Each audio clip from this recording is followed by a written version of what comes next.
سوال کیا جاتا ہے، اور وہ ہے سوال نوروز کی شرعی حیثیت کے حوالے سے۔ 21 مارچ شمسی تاریخ کے لحاظ سے اگر ہم تاریخ بتائیں آپ کو تو وہ بنتا ہے پہلی فروردین۔ یہ پہلا مہینہ ہے شمسی لحاظ سے۔ ظاہر ہے کہ 3-4 قسم کی تاریخیں دنیا میں گردش کر رہی ہیں۔ ایک سنسکرت میں تاریخ ہے جو ان کے سال کے حساب سے چل رہی ہے، ایک چینی تاریخ ہے جو ان کے چین کے لحاظ سے چل رہی ہے، جس کا فروردین کے اندر، یہ فروری کے اندر جو ہے وہ ان کا پہلا سال کا دن شروع ہوتا ہے۔ ایک عیسوی تاریخ ہے جو ہمارے یہاں میلادی تاریخ کہلاتی ہے، جو یہاں پہ چل رہا ہے سلسلہ پاکستان میں اور دوسری جگہوں پہ، اور ایک ہجری تاریخ ہے، ہجری قمری، جو چاند کے حوالے سے چلتا ہے سلسلہ، اور ایک تاریخ جو ہے وہ شمسی تاریخ ہے۔ شمسی تاریخ یعنی سورج کی گردش کے حساب سے تاریخ کا تعین کرنا۔ شمسی تاریخ یعنی سورج کی گردش کے حوالے سے۔ قمری تاریخ یعنی چاند کی گردش کے حساب سے تاریخ کا تعین کرنا، مہینوں کا تعین کرنا۔ اب 21 مارچ کو عموماً نوروز ہوتا ہے، لیکن تحویل کا وقت ہو سکتا ہے تبدیل ہو جائے۔ جیسے تحویل کا وقت آج 20 مارچ کو ہو گیا ہے کہ 8:30 بجے کے قریب جو ہے وہ وقت تحویل ہو جائے گا، وہ سورج کی گردش سال کی مکمل ہو جائے گی اور نئے برج میں وہ داخل ہو جائے گا۔ اس لمحے کو کہتے ہیں تحویل سال۔ تحویل سال یعنی شمسی لحاظ سے سورج کی ایک سال کی گردش کا مکمل کر لینا، اس کو کہتے ہیں تحویل سال۔ اس موقع پر بالآخر تحویل سال ہے، اس موقع پر جو ہے وہ لوگ نظر و نیاز کرتے ہیں اور مختلف جو ہے وہ چیزیں بیان کی جاتی ہیں۔ اس کی حقیقت یہ ہے کہ اگر ہم سوال کریں کہ شرعی لحاظ سے اس کی کیا حیثیت ہے، تو میں ہمیشہ یہ جواب دیتا ہوں کہ پہلے بھی میں آپ لوگوں کو عرض کر چکا ہوں، شرعی لحاظ سے ہو سکتا ہے کہ بعض چیزوں کی کوئی اہمیت شرعی لحاظ سے نہ ہو۔ مثلا اگر کوئی شخص سوال یہ کرے کہ چونکہ میری مخاطب خواتین ہیں، مہندی، مانجا اور مائیوں یہ رسوم ہمارے معاشرے میں رائج ہیں، کوئی سوال کرے کہ اس کی شرعی حیثیت کیا ہے، کوئی شرعی حیثیت نہیں ہے، ٹھیک ہے نا؟ تو نوروز کی شرعی حیثیت کیا ہے؟ کوئی شرعی حیثیت نہیں ہے۔ آیا یہ جو مہندی، مائیوں یا جو ہے وہ جو دوسری رسومات ہوتی ہیں کہ جن کی شرعی حیثیت نہیں ہیں، تو کیا شریعت نے ان کو منانے سے بھی منع کیا ہے؟ سوال کا جواب بالکل واضح ہے۔ اگر اس میں کوئی غیر شرعی یا حرام کام انجام نہیں دیے جا رہے تو شریعت نے اس کی ممانعت نہیں کی ہے۔ آپ مہندی بھی کر سکتی ہیں، مائیوں بھی کر سکتی ہیں، یا جو بھی XYZ جو بھی جس کے خاندان میں رسم ہے یا معاشرے کے لحاظ سے مختلف معاشروں میں مختلف رسومات رائج ہوتی ہیں۔ اگر اس میں کوئی حرام کام انجام نہیں دیا جا رہا یا شریعت سے متصادم کوئی چیز انجام نہیں دی جا رہی تو شریعت نے اس کام کو انجام دینے سے منع نہیں کیا ہے، ٹھیک ہے؟ بس نوروز کی اگر کوئی شرعی حیثیت پوچھے تو کوئی شرعی حیثیت نہیں ہے۔ اگر منانے کے حوالے سے پوچھے تو اس کی بھی یہی شرط ہے کہ اگر اس میں کوئی ایسا کام جو حرام کام ہو یا شریعت نے اس کام کو انجام دینے کی ممانعت کی ہو، اگر یہ سب نہیں ہیں تو منانے میں کوئی حرج نہیں ہے، منا سکتے ہیں، کوئی حرج نہیں ہے۔ اچھا، اب سوال یہ ہوتا ہے کہ جناب وہ جو اس کے اندر جو ہمیں بتایا جاتا ہے، بعض افراد بتاتے ہیں، دیکھیں ہم بہت ساری رسم 23 مارچ کی رسم ہے، 14 اگست کی رسم ہے، یا مثال میں نے مہندی، مائیوں ان سب کی دے دی، صحیح، جس طرح سے ہم وہ مناتے ہیں اس طرح سے ہم یہ بھی منا سکتے ہیں. بس یہ کہ آپ کو حرمت کا خیال رکھنا ہے کہ حرام کوئی انجام نہ دے، شرعی لحاظ سے ممانعت کیے جانے والے کاموں کو انجام نہ دیں، آپ باقی کاموں کو انجام دے سکتے ہیں. ہمیشہ یاد رکھیں کہ علم مختلف ہوتے ہیں، ٹھیک ہے، علم مختلف ہیں.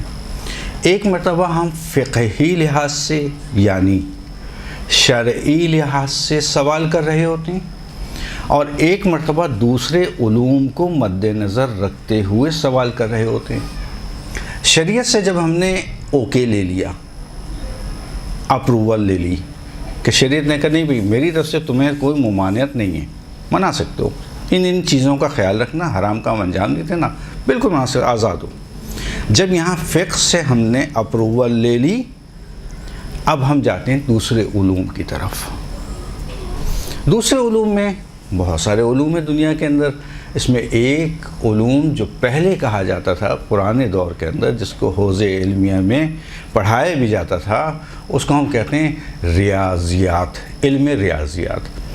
علم ریاضیات یعنی حساب کتاب کا علم، ٹھیک ہے. اب اس میں حساب کتاب کے اندر علم رمل بھی آتا تھا، علم جفر بھی آتا تھا، علم نجوم بھی آتا تھا، علم مثلا فلکیات بھی آتا تھا. یہ سارے علوم کا مجموعہ، اس کو کیا کہا جاتا تھا؟ علم ریاضیات. یہ بھی تعلیم دی جاتی ہے. جیسے آپ کو معلوم ہوگا کہ فلکیات کے لحاظ سے سب سے پہلے جو رصد خانہ بنایا وہ خواجہ نصیر الدین طوسی نے بنایا.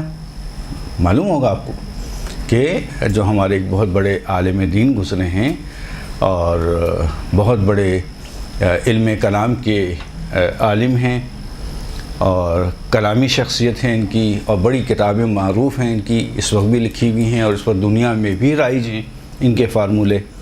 سب سے پہلے دنیا کا رصد خانہ علم فلکیات کے حوالے سے انہوں نے تعمیر کیا، جس کے آثار آج بھی موجود ہیں. اچھا، اب علم ریاضیات میں ہم جاتے ہیں، اور علم ریاضیات میں علم مثلا نجوم اور علم فلکیات کے ماہرین سے سوال کرتے ہیں. تو اب وہ بتاتے ہیں وقت کہ بھئی تحویل سال کا وقت جو ہے وہ ہمارے حساب سے اتنے بج کر اتنے منٹ اور اتنے سیکنڈ پر ہوگا، ٹھیک ہے. پھر وہ ایک اور آگے بات بڑھتی ہے اور پھر وہ بتاتے ہیں کہ جناب کیا وہ رنگ نکلتے ہیں کہ آج کا رنگ یہ ہے تو آج کا سال کا جانور یہ ہے تو فلاں ہے، اور یہ سال کیسا ہوگا اور یہ سال کیسا نہیں ہوگا، یہ سب بھی بتایا جاتا ہے. کسی بھی علم کے پاس جانے کے بعد دوبارہ آپ کو پلٹ کے پھر علم فقہ کے پاس آنا ہے. کسی بھی علم کے پاس اس سے سوال کرنے کے بعد اب آپ کو پلٹ کے دوبارہ علم فقہ کے پاس آنا ہے. اب آپ دوبارہ علم فقہ یعنی شریعت سے سوال کریں گی کہ بھئی اس پر اعتقاد رکھنا کہ یہ رنگ نکلا ہے، یہ جانور نکلا ہے، اتنے رنگ کی مٹھائی ہونا چاہیے، اتنے حلوے ہونا چاہیے، اتنے مثلا ایکس وائی زیڈ جو بھی ہے. اب آپ کا کیا جواب ہے؟ تو شریعت کیا جواب دے رہی ہے؟ شریعت کا جواب یہ ہے کہ ان چیزوں پر اگر کوئی شخص یقین رکھتے ہوئے عمل کرے کہ ہاں واقعاً ایسا ہے اور بالکل صحیح ہے، تو یہ تو جائز نہیں ہے. یہ جائز نہیں ہے. یقین نہیں کر سکتے کہ سال کیسا ہوگا، سال میں فلاں حکومت چلی جائے گی، سال میں فلاں حکومت آ جائے گی، یا مثلا فلاں سال میں آپ کا جو ہے وہ برج مشکلات میں رہے گا، یا آپ کو آسان خوشیاں مل جائیں گی، یا آپ کو یہ اعتقاد رکھنا، یقین رکھنا اس کے اوپر، اس کی ممانعت ہے شریعت میں. ہاں، یقین نہ رکھنے کے ساتھ اس پر عمل کر لینا شاید ہو سکتا ہے صحیح ہو، ہمیں تو یقین نہیں ہے، شاید ہو سکتا ہے صحیح ہو، شاید ہو سکتا ہے یہ بات حقیقت پر مبنی ہو جائے. اس انداز سے اگر کوئی اس کو انجام دیتا ہے ان کاموں کو، تو پھر ہم شریعت سے پوچھیں آیا اب صحیح ہے؟ تو اب پھر دوبارہ شریعت جواب دے گی کہ ہاں اگر اس طرح سے عمل کرنا ہے تو پھر دین کی طرف سے کسی قسم کی آپ کو ممانعت نہیں ہے، منع نہیں ہے، آپ کر سکتے ہیں. بس خلاصہ کلام یہ ہوا نوروز کی اگر ہم فقط شرعی حیثیت کا سوال کریں تو شرعی حیثیت کوئی نہیں ہے. منا سکتے ہیں، بالکل منا سکتے ہیں. یقین کر سکتے ہیں ان باتوں پہ جو نجوم بتاتے ہیں، کا علم جفر ہو، علم رمل ہو، یا وہ کیا بولتے ہیں آپ لوگ، وہ جو حساب کتاب نکال کے جو ذائچہ بناتے ہیں اس کے اوپر عمل کرنے. نہیں، یقین نہیں کر سکتے. ہاں عمل کر سکتے ہیں. یقین کے ساتھ جائز نہیں، یقین کے بغیر جائز ہے، بالکل جائز ہے، کر سکتے ہیں یقین. اب آیا مکمل طور پر نوروز کی کوئی حیثیت نہیں ہے؟ شرعی لحاظ سے آیا نوروز کی حیثیت 100% کوئی گنجائش نہیں ہے شریعت میں؟ نہیں، ایسا نہیں ہے. بالآخر آج کے روایات میں بعض اعمال وارد ہوئے ہیں. مثلا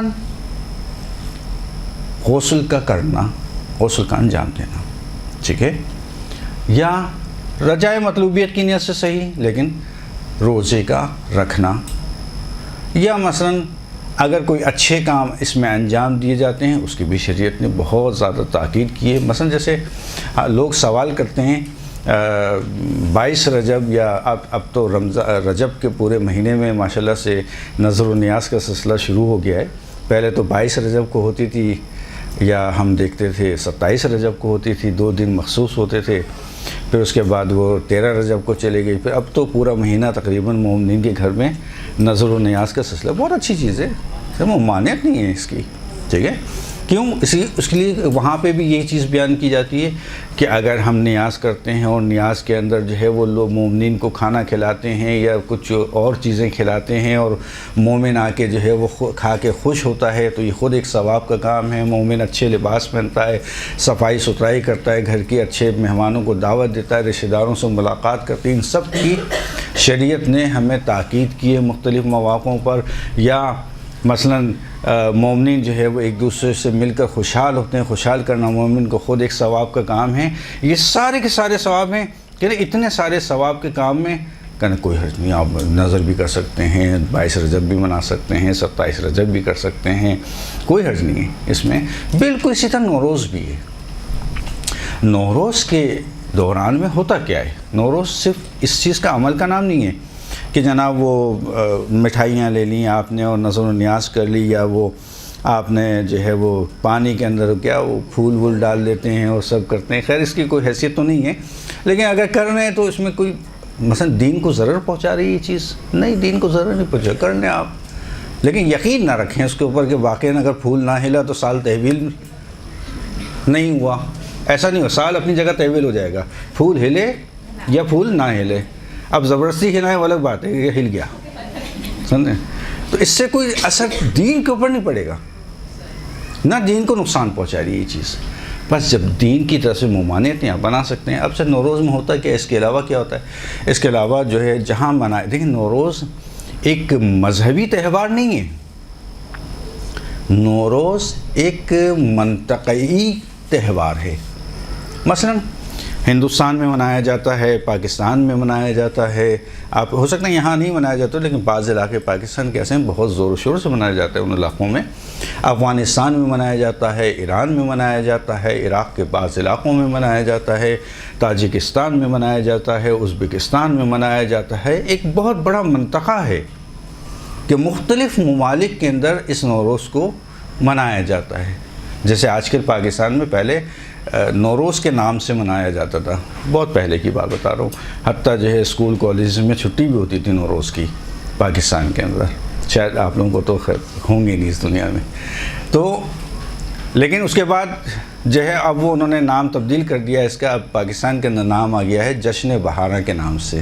وہ آج کل بڑا زور و شور سے منایا جاتا ہے جشن بہارا، در حقیقت وہ نوروز کے لحاظ سے.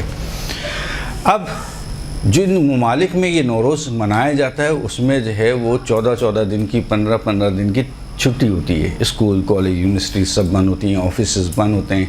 تو وہاں پہ کیا کرتے ہیں؟ وہاں پہ نئے کپڑے پہنتے ہیں، نوروز کی خوشی میں ایک دوسرے سے ملاقات کرتے ہیں، ایک دوسرے کو ہدایہ دیتے ہیں، تحفے دیتے ہیں. مگر اچھے کپڑے پہننا، دوسرے کی زیارت کرنا، تحفے دینا، ہدیہ دینا اسلام نے منع کیا ہے. تاکید کی ہے، بلکہ برعکس ہے اس کے تاکید کی ہے اسلام نے. تو یہ ایک اچھا عمل ہے. صحیح.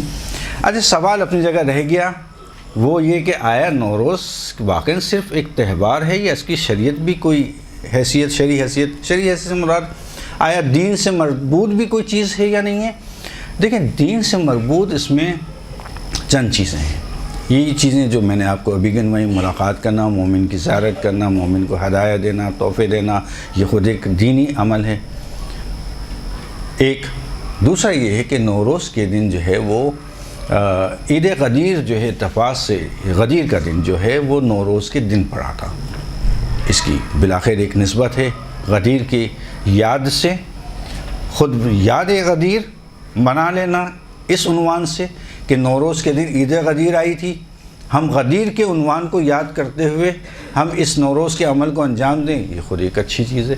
آپ غدیر در حقیقت نوروز کو نہیں، آپ در حقیقت غدیر کو یاد کر رہی ہیں، ولایت علی ابن ابی طالب کو یاد کر رہی ہیں.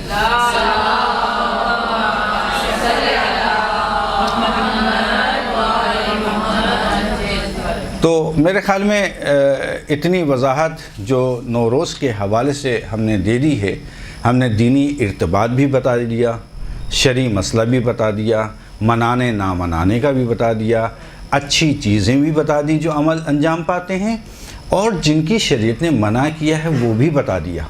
شریعت نے کیا منع کیا؟ یقین رکھنا ان چیزوں پر کہ ایسا ہوگا تو ایسا ہو جائے گا، اور ایسا ہوگا تو ایسا ہوگا، اس سال میں ایسا ہو جائے گا، یہ یقین رکھنا جائز نہیں ہے. بس چاروں چیزیں ہم نے بہت وضاحت کے ساتھ آپ کے سامنے پیش کر دی ہیں. انشاءاللہ کہ اگر کوئی منانا چاہتا ہے بالکل منائیے، ہماری طرف سے مبارکباد بھی اس کے لیے. صحیح ہے، چونکہ دین میں ضرر نہیں ہے دین کے لیے. ایک مرتبہ اور صلوات پڑھیں محمد و آل محمد.